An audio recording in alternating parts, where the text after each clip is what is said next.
Assalamualaikum warahmatullahi wabarakatuh. Alhamdulillahilladzi hadana li hadza wa ma kunna linahtadiya laula an hadanallah. Asyhadu an la ilaha illallah wahdahu la syarikalah wa asyhadu anna Muhammadan abduhu wa rasuluh.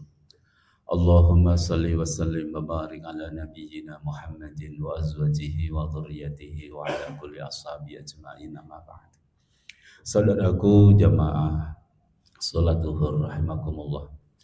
Mudah-mudahan seluruhkan amal ibadah kita baik di Ramadan maupun di luar Ramadan diterima Allah Subhanahu wa taala. Saudaraku, setelah Ramadan usai, banyak masjid, musola kembali seperti semula. Oleh karenanya perlu ada kiat-kiat yang membuat kita selalu semangat sebagaimana saat Ramadan hadir di tengah-tengah kita. Agar supaya Ramadan yang telah kita bersamai tidak hilang begitu saja. Oleh karena itu para alim ulama selalu menyampaikan kun rabbaniyin wala takun ramadhaniyin. Jadilah engkau hamba-hamba Allah dan jangan menjadi hamba-hamba Ramadan. Kalaulah kita menyembah Allah dimanapun berada, kapanpun kita akan tetap semangat. Namun ketika kita hanya menyembah Ramadan, maka begitu Ramadan selesai sudah amal yang kita lakukan.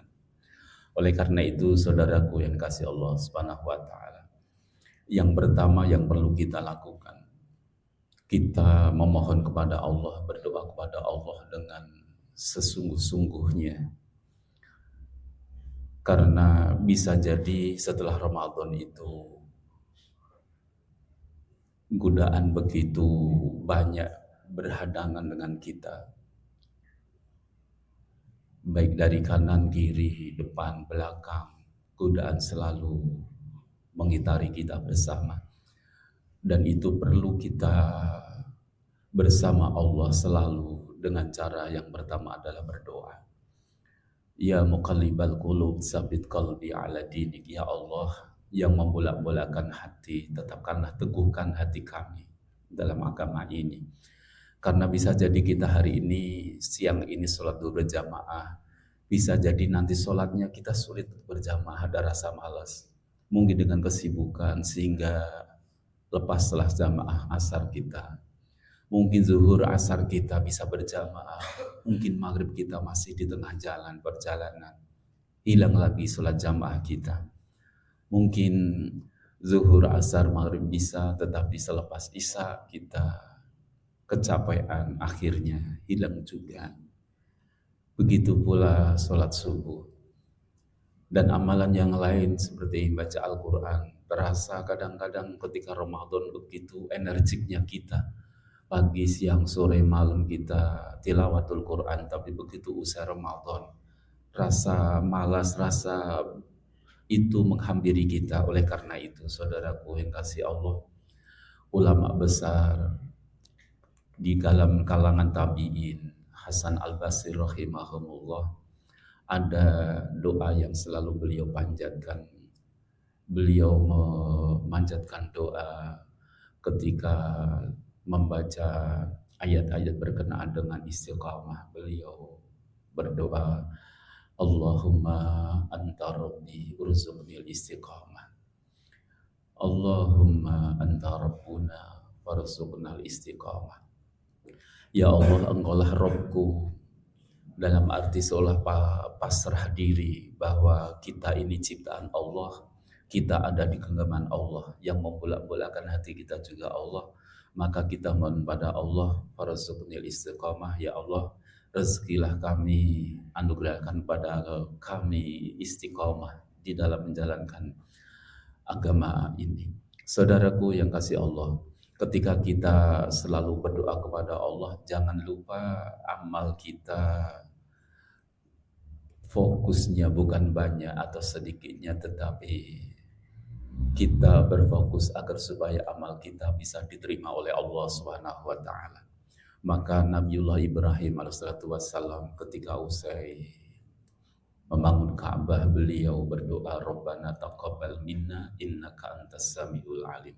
Ya Allah, terimalah amalan kami. Maka ketika kita seusai baca Al-Quran, tilawatul Quran, ataupun kita bersedekah, ataupun kita sholat berjamaah dan seterusnya, ketika kita melakukan sebuah kebaikan, maka paling tidak kita dalam hati kita berdoa, Ya Allah, taqabbal minna ya Rabb, terimalah amalan kami. Sehingga ketika kita usai Ramadan, kita berpapasan dengan saudara kita selalu membaca pada saat hari raya Idul Fitri, kita membaca sama-sama saling mengucapkan Rabbana taqabbal minna, Rabbana taqabbal minna, dengan ungkapan lain taqabbalallahu minna wa minkum. Kita berharap agar supaya seluruh amalan ibadah kita diterima oleh Allah Subhanahu wa taala. Ini yang pertama, saudaraku, perbanyaklah doa setelah Ramadan ini, karena hati kita kadang malas, kadang semangat, kadang dan seterusnya. Maka butuh kita kebersamaan pada Allah Subhanahu wa taala agar supaya kita mendapatkan ma'unah, pertolongan dan kemudahan dari Allah Subhanahu wa taala. Seperti kita bisa sholat jamaah ini semua adalah atas izin dari Allah Subhanahu wa taala. Yang kedua, apa yang diajarkan dari Ramadan bisa kita lakukan setelah Ramadan, yaitu amalan yang disukai Rasulullah SAW. Ahabul amal ilallahi azza wa jal adwamuha wa in qalla.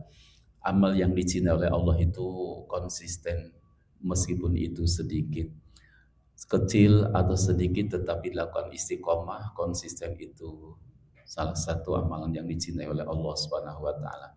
Oleh karena itu, kalau kemarin kita sudah bisa merutinkan hampir sebulan sepenuh kita bisa tahajud atau bahasanya tarawih dan witir 11 rakaat atau 12 rakaat, harapannya setelah Ramadan kita bisa istiqomah baca Al-Quran yang biasanya sudah bisa satu hari satu juz dan seterusnya, bisa dilakukan setelah Ramadan ini, agar supaya amal-amal kita terjaga.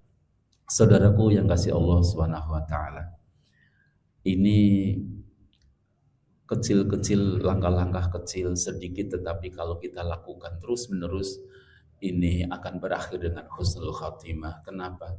Ketika kita merutinkan, misalkan kita membaca Al-Quran satu hari satu juz hingga kita berjumpa kepada Allah, insya Allah kita berakhir dengan husnul khatimah. Kalaulah kita membiasakan sholat jamaah saja, 5 waktu sholat jamaah, insya Allah akhir kita husnul khatimah. Kenapa? Karena setiap kita sholat itu selalu membaca asyhadu an la ilaha illallah wa asyhadu anna Muhammadar Rasulullah.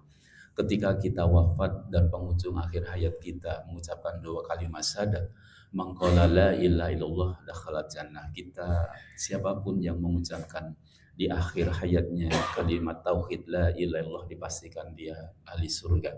Dan ketika orang sholat, kita mendirikan sholat berarti kita membaca 2 kalimat syahadat ketika kita tasyahud. Oleh karena itu, kita mencontoh apa yang diberikan oleh Allah Subhanahu wa taala.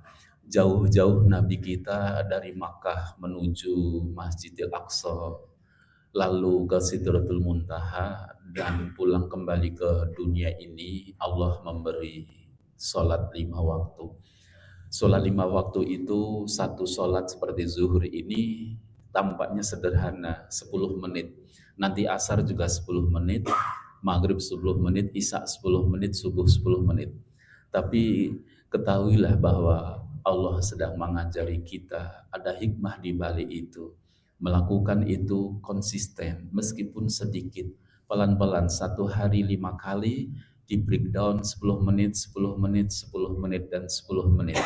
Tetapi sholat itu tidak bisa ditinggal dalam kondisi apapun.